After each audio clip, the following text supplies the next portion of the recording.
Hi everyone and welcome to the garden. So it's cooling off tonight and we're potentially going to have a freeze. So I'm going to come out here and unhook my hoses again in preparation of that. I think it's supposed to be a light freeze tonight.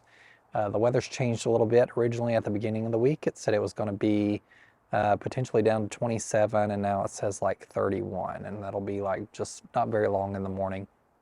So to the extent things aren't looking bad now, they might tomorrow. And so I came through and I'm going to show you, I did some cleanup this past weekend, and there's still lots of cleanup to go, and I don't know how much of that I will record, but one of the things I'm focusing on this year is doing a lot of cleanup this fall instead of in the spring. So in the video or the shots that are coming after I finish talking here, you'll see me cutting down echinaceas, which is something I haven't done previously, and trimming a lot of other things that I would typically leave, trying to get some of those projects done now so I don't have to worry about that in the spring.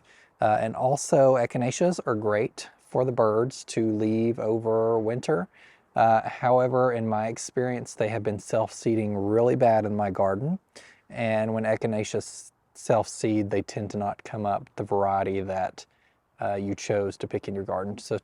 So if you have any like really fancy, elaborate coneflowers that have been bred to be a particular bloom color, those sometimes come back just the plain purple, which is fine if you want that in your garden. That's not something I want in my garden, is a mix like that. So I'm removing those seed heads. I would rather feed the birds bird seed over winter than have a ton of weeds come up, or echinacea, which I would consider weeds, the following spring.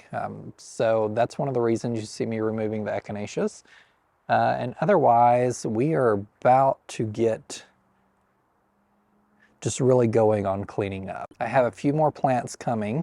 That is the 𝗗𝗚𝗘𝗧𝗦 that I mentioned in my last video about the bulbs. I'm going to go ahead and put under the dogwood right there, because in my experience, getting those things planted in fall is better for root development, and you'll have better success at them establishing better next year and bulking up, because they will be able to put down some of that root system over winter and they won't be fighting with the heat during the summer to do that. So hopefully bigger plants next year, or planting this fall will lead to bigger plants next year.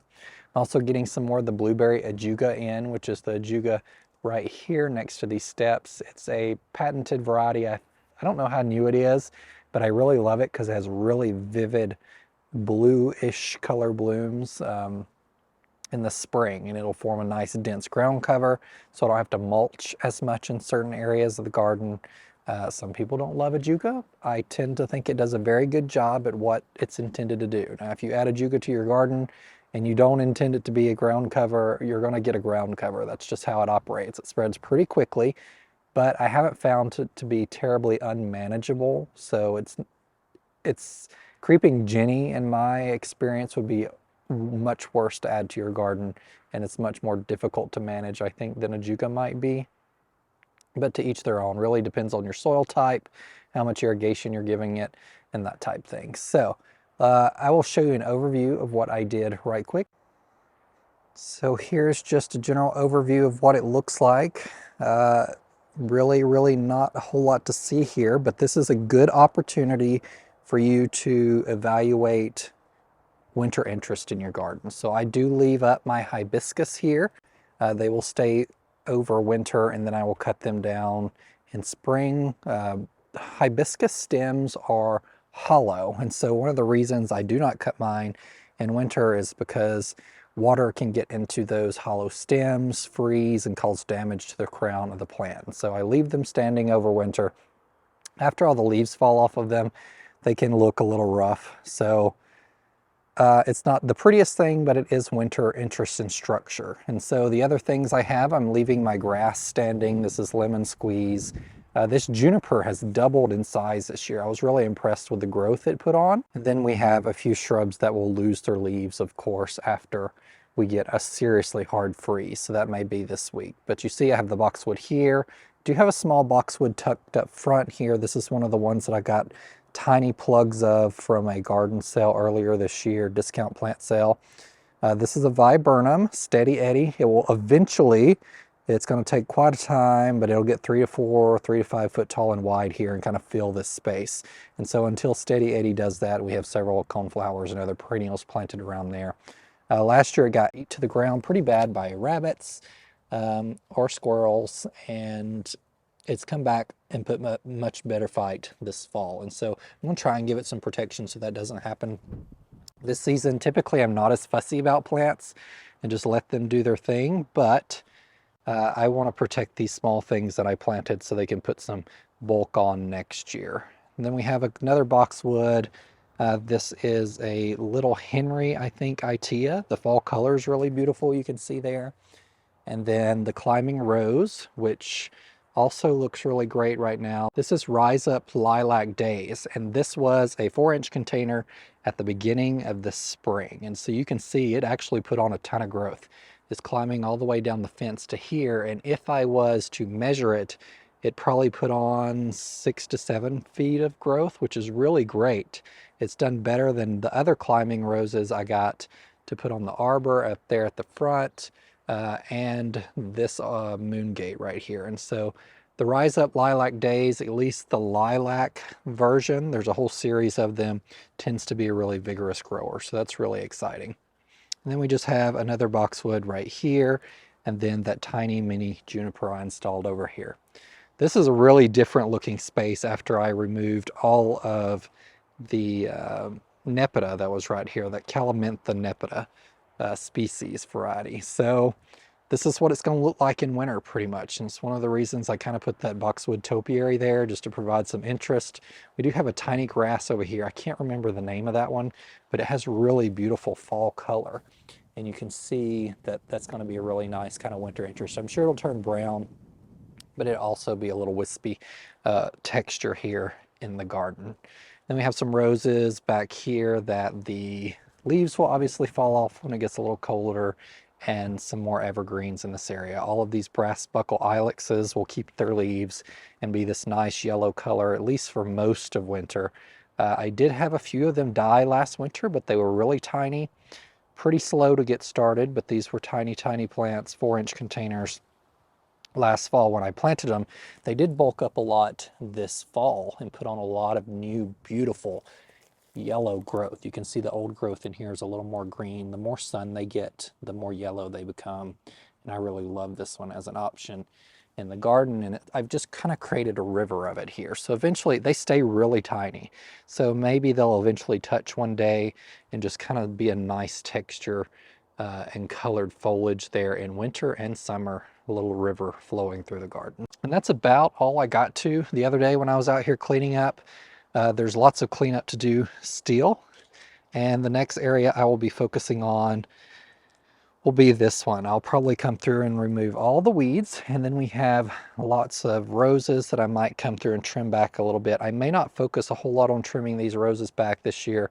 They did get some rabbit damage or squirrel damage last year, so to the extent I can leave them as bulky as I can and then come in and prune them in the spring, that may be what I attempt in this location. But this one's mostly going to be focusing on weed removal because we have a lot of thistles here. This entire back area of my garden tends to have lots of issues with thistles. I don't have that issue as much in other parts of the garden, but I think it might be that it's so close to this retention pond behind our home. When that gets mowed by the landscapers, I think debris kind of blows into this area. So until my green giants grow up a little better, we might have weed issues back here. It seems to kind of be a theme for this back garden. Probably gonna take a weed eater to these alliums just to cut them down to the ground and get things cleaned up a little easier. Then I'll come through and remove and cut down a lot of these other perennials as well, just to get it cleaned up.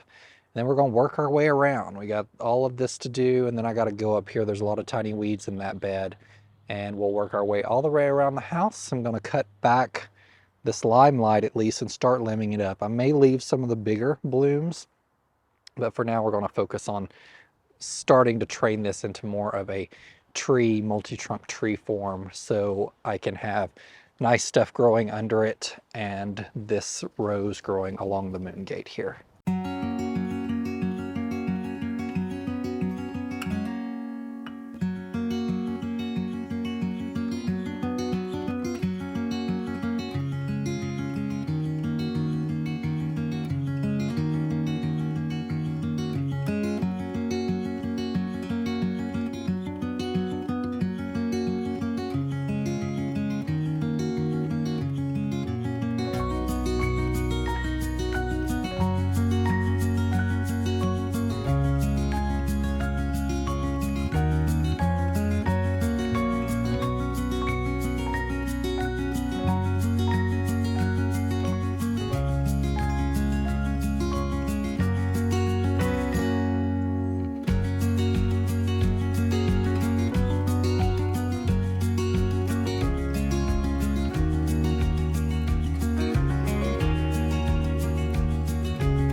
weather's going to get really cold, and then it's supposed to warm up a little bit.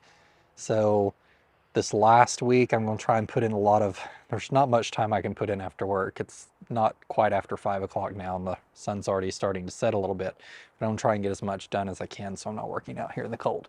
My southern roots don't allow me to stay out here very much when it gets pretty cooler temperatures. So thank you guys for joining me. And remember, in a world full of hate, be a light. Take care, everyone. Bye.